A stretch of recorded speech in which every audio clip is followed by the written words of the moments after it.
గుణాతీతుడు అవ్వడం ఎలా?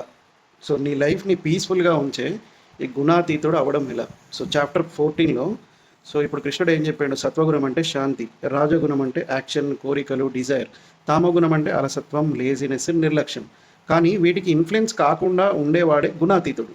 అంటే ఫర్ ఎగ్జాంపుల్ ఇప్పుడు ప్రాఫిట్ వచ్చింది. ఓకే. నేను గ్రేట్, నా వల్లే ఇదంతా వచ్చింది అనేది రాజగుణం. లాస్ వచ్చింది. నా లైఫ్ అయిపోయింది. ఇంకా నాకేం లేదు.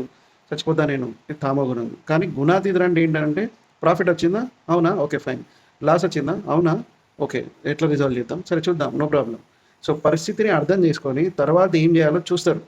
అంటే బేసికల్లీ ఎమోషన్ లేకుండా ఉండడం కాదు. బట్ ఎమోషన్ మన రెస్పాన్స్‌ని కంట్రోల్ చేయకుండా ఉండడం. ఎందుకంటే సిట్యుయేషన్స్ ఎప్పుడు మన కంట్రోల్‌లో ఉండవు. కానీ ప్రతి సిట్యుయేషన్‌కి మన రెస్పాన్స్ మన కంట్రోల్‌లో ఉంటది. సో, ఆ సిట్యుయేషన్‌ని వర్స్ట్ చేస్తామా? రిజాల్వ్ చేస్తామా? అని మన రెస్పాన్స్ బట్టే ఉంటది.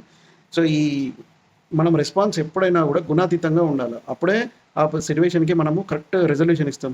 మనం రాజగుణంలో ఉన్నప్పుడు అగ్రెసివ్‌గా ఆన్సర్ ఇంకా వరస్ట్ అయిపోతది. మనం తామగుణంలో ఉన్నప్పుడు వరస్ట్ డెసిషన్ తీసుకుంటే వరస్ట్ అయిపోతది.